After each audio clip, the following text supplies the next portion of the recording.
Welcome to Foundations of Theology. This lecture is Eureka out of the cave. Anytime you take a course that perhaps is in the humanities and here in theology, we often critique it or at least try to evaluate it in terms of its usefulness. And that's a modern understanding of what education is supposed to be.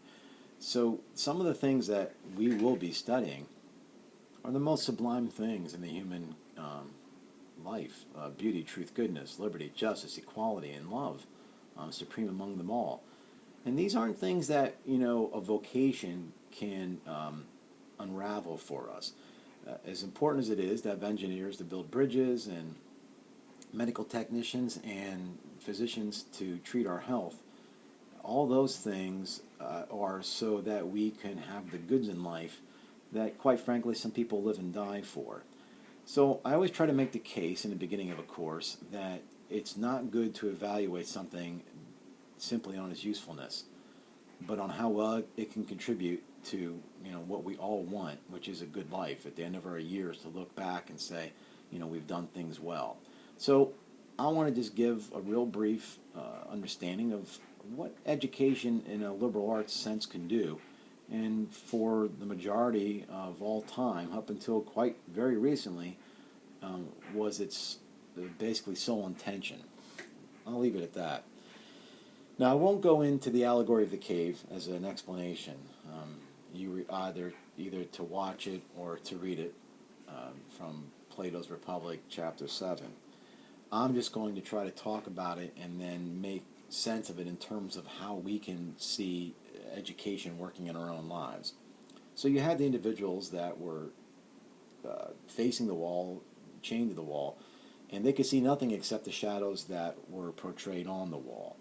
Once the individual was let go, he then turned around and saw that there was an elevated platform, and on the other side of that a fire, and then the people, or whatever it was that was crossing the elevated platform, casted a shadow on the wall. So what was real to them were the shadows, but while they're still in the cave, they start to see how the whole mechanization works, and that things weren't exactly as they originally thought.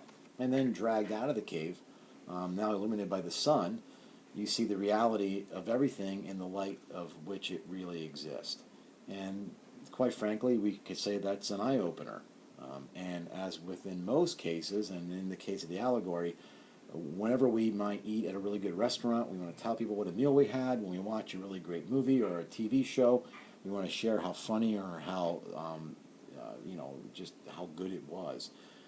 So too, this individual wanted to go back in and tell his fellow prisoners what he now sees in the reality of the light. But they're not just still in the cave, they're chained to the wall. So he then, on the elevated platform, becomes nothing more than one more of the shadows that they originally saw, and they don't see him as he really is. When we are chained to the wall, these three things could represent the enemies of education: ignorance, dullness of mind, and foolishness. Now, it's important here, first of all, we're talking about willful ignorance, not just the fact that perhaps somebody doesn't know.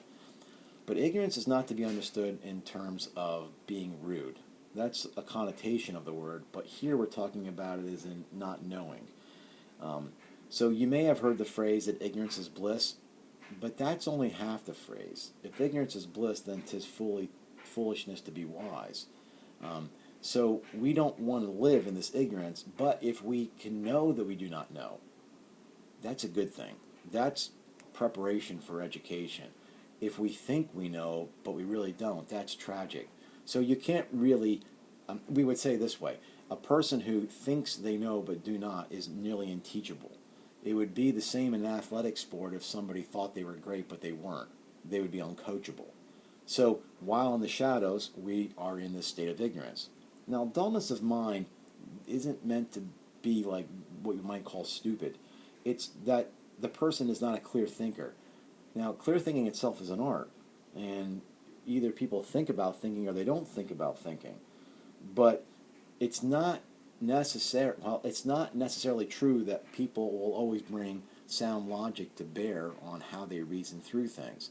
So if a person, is not really able to clearly think, that then has to be improved, or it's going to keep us chained to the wall. This last part, foolishness, Socrates said, foolishness is the beginning of wisdom.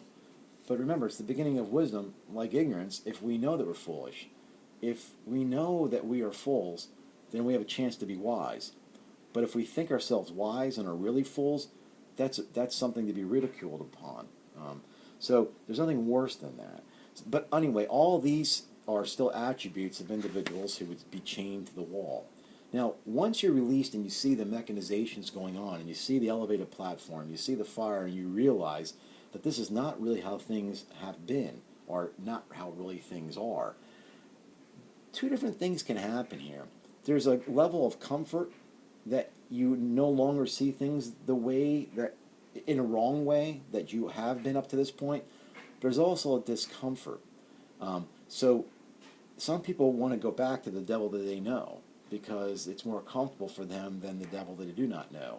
Here's a real colloquial example. Sometimes we might stay in relationships that's not good for us because at least it's a relationship and we get something out of it. So there's a little bit of comfort, discomfort. And as you, and we all do, as we start to mature in our lives and we leave high school and we start to emancipate ourselves, everything starts to look different. You're starting to see how the world really looks. And the reality is it's not exactly how things were when you were younger. And it leaves us in a very anxious state. Now, I have anxieties of life there because this isn't just some sequential thing that happens in our as we grow older. There are many older adults that still are in the cave because in all reality, no matter how difficult a person's life is when they were younger, as mine was, as you get older and then you're the one that's responsible for the mortgage, for mowing the grass, for making sure the cars work, for making sure that all the kids get to wherever games they have to go and this person gets that. All of those things just overwhelm us and we wind up being on this rat wheel we don't know how to get off. If we get consumed with those things, we never really can contemplate anything beyond just getting through these daily mechanisms, which is why we say we're on the rat wheel. So all of these things, whether we're younger, trying to fight through the comfort and discomfort, or older, where we're just overwhelmed with the anxieties of life, it's the reality of being in this cave. All right. Once that we can get beyond all this, and these are the actual goals of education, to arrive at knowledge and understanding and wisdom. But just like other terms, individuals don't really know how to define these. If I asked you right now to get out a piece of paper and define knowledge and define understanding and define wisdom, there'd be some struggling. Knowledge is much more than information. Information are these facts that are out there. And facts are important, but facts are not self-interpreting. So we might see things in the news, we might even see videos and such, and all these things look factual, and they might be, but we don't know, because all we have at that point is information.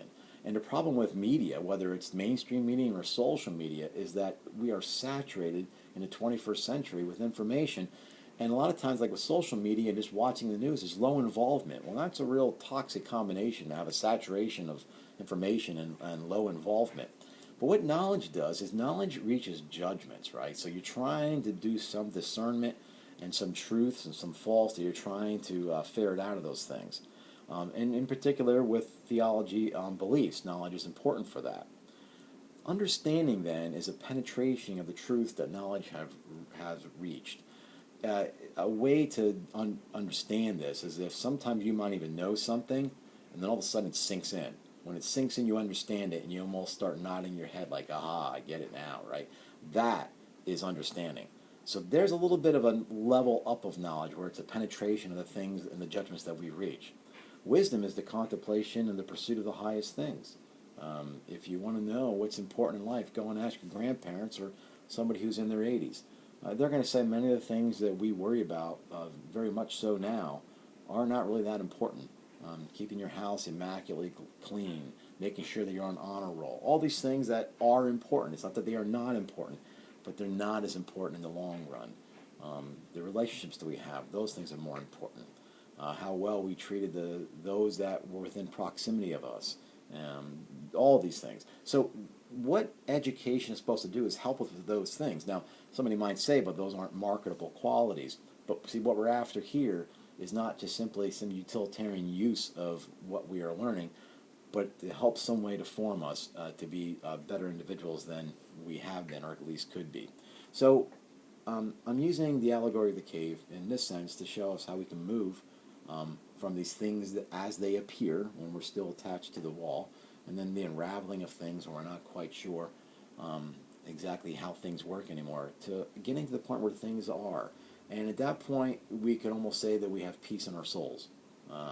And that's a good place to get. Now, I want to connect this to the Eureka experience. Now, the Eureka experience is also an aha moment. It comes, at least, the story goes from the ancient Greek Archimedes. So Archimedes lived in the 3rd century BC. He lived in Syracuse, Sicily. And there's a tale about him. It may be even coined from a story that's more fictional than historical, but it has truth in it, right? It's a powerful story nonetheless. So once when Hero had ordered a golden crown, this was the king. He suspected that the crown was not made of pure gold and it could have some silver in it, but he really couldn't prove it. So he told Archimedes of a suspicion and said, "Is there any way that you could tell me if this is pure gold or if it has some silver in it?" So Archimedes' thoughts were revolving around the problem. And one day he was lowered himself into a bathtub, and he realized that the amount of water that overflowed the tub was proportional to the amount of his body who had submerged. So there was a volume issue there. And there's density, is related to volume. So he had some idea that displacement of this water volume could be used to measure whether or not it's pure gold, or has some of the silver in it. There would be a difference in the weight and the displacement and such. And as he had his realization, so the story goes, he jumped out of the bathtub naked, runs through the streets of Syracuse, yelling, "Eureka, Eureka," all right? Now, that's the story. But it didn't happen in a vacuum. And what I mean is there were very specific things that had to be in place for him to have that experience. So think of the various experiences that we hope to have, these aha moments, these Eureka experiences in our life. There was a lot of research behind what he had already was working on. In other words, he understood, the weight of things and the density of things and volume. In other words, let me put it this way. Some things that we don't think we're ever going to use, we have no idea what the world's going to hold for us or what our futures will hold for us. So having a broad understanding of many things, and we'll call that research, is important. It's also important for us to have a strong memory. In other words, we can't relearn something or look something up every single time we need to know it. A lot of times these things are being put together in our minds, and we have to draw from various experiences and research that we have done. So it's important for us to always bring memory to bear. Now, if you're like me and you have a hard time remembering something, you're going to have to find mnemonic tricks for that. And by mnemonic tricks, for me, there's nothing else I can do but repeat it, repeat it, repeat it. So when I hear myself say it over time, and by that I mean literally say it out loud. So find a place where nobody's going to think you're just simply talking to yourself, and find a little trick that works for you. Nonetheless, with research and memory, we also need the opportunity. We often forget that regardless of how we think of our personal lives and the experiences that we're having, we are still living somebody else's dream. Archimedes had an opportunity to work on this particular project. He wasn't just some peasant boy that lived in a village and went and said, "Hey, I got an idea." It was the right time and the right moment. So there was preparation, met that opportunity. So, we're going to have to not, just simply feel privileged, although we are in many ways. We're going to have to recognize that we will have opportunities, and when those opportunities arise, hopefully the research that we have done and the memories that we have kept in our knowledge and learning and understanding will be brought to bear so that we then also can have these types of moments. These moments are always when some sort of impasse is met, right? So when we hit the wall, or the doors close, and we're trying to figure out how things work and how we can get around this, this is where we don't despair. We start to look at things in the world and reevaluation beings, I guess. We're going to leave it at that. Let me say it this way. You might learn stuff, not particularly in this course, though possibly in this course, or through the course of your life, you're going to see things in the news and learn things that, just like those in a cave, are going to bring comfort and discomfort and certain anxieties. And you have to reevaluate those.